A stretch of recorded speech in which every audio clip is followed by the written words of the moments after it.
আজ আইসিএসসিতে রয়েছে নরেন্দ্রনাথ মিত্রের নাম। এই গল্পটিরই আলোচনা করব তোমাদের সঙ্গে একটি এক্সট্র্যাক্ট সঙ্গে নিয়ে। শুরু করছি। তাই বাধ্য হয়েই কাজটি নিতে হলো অসীমকে। অসীমকে তাকে কোথায় কাজ নিতে হলো?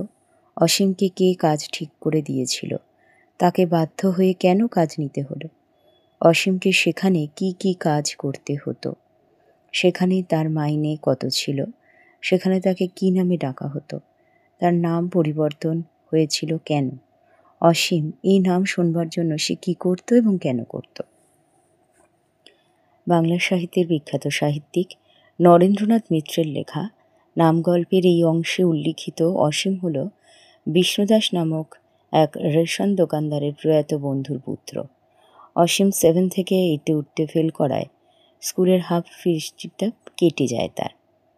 অসুস্থ মায়ের পক্ষে সংসার চালানো তার পক্ষে দুষ্কর হয়ে যায়, ফলে তার লেখাপড়া বন্ধ হয়ে যায়।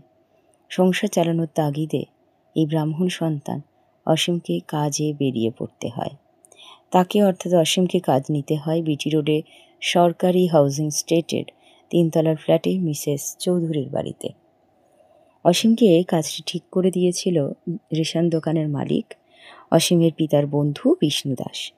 অসীমের মা সারাদিন লোকের বাড়ি বাড়ি কাজ করে সংসার চালাতেন, কিন্তু হঠাৎ অসুস্থ হয়ে যাওয়ার ফলে তিনি মাসের মধ্যে 15 দিনই বিছানায় শুয়ে থাকতেন।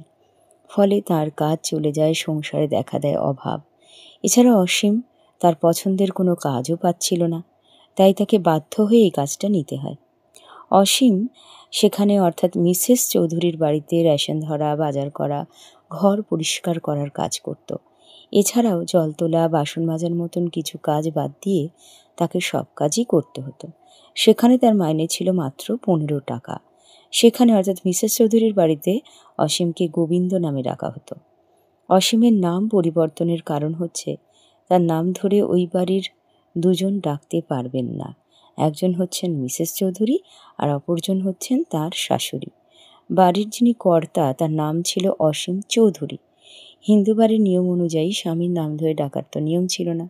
আর দ্বিতীয়ত সবই প্রয়াত হয়েছেন, মারা গেছেন। অসীম চৌধুরীর শোক মিসেস চৌধুরীর শাশুড়ির পক্ষে ভোলা অসম্ভব। তাই অসীমের নাম বদলে অন্য নাম দেওয়া হয় গোবিন্দ, যেটা একটি ঠাকুরের নাম। অসীম তার পিতৃদত্ত এই নাম শোনার জন্য পাড়ার ছেলেদের কাছ থেকে সাইকেল চেয়ে তার মায়ের কাছে চলে যেত দেখা করতে। এই দারিদ্র্যের কারণে অসীমকে মিসেস চৌধুরীর বাড়িতে কাজ করতে বাধ্য হতে হয়েছিল। সেখানে কাজের তাগিদে তাকে বাড়তি নামের বোঝা বয়ে বয়ে চলতে হতো, যা তার কাছে ছিল খুবই কষ্টকর। এমনকি নিজের নাম শোনার ভাগ্য থেকে সে যেন বঞ্চিত হয়েছিল।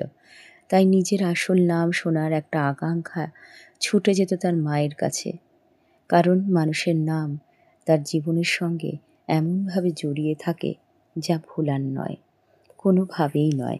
এই গল্পটিতে অসীমের এই যে নাম পরিবর্তন, সেটাও কিন্তু একটি বিবেচ্য বিষয়। আমাদের আলোচনা পর্ব তাহলে এখানেই শেষ করছি। আবার কোনো পর্ব নিয়ে হাজির হয়ে যাব তোমাদের সামনে। সবাই ভালো থেকো। অনেক অনেক ধন্যবাদ।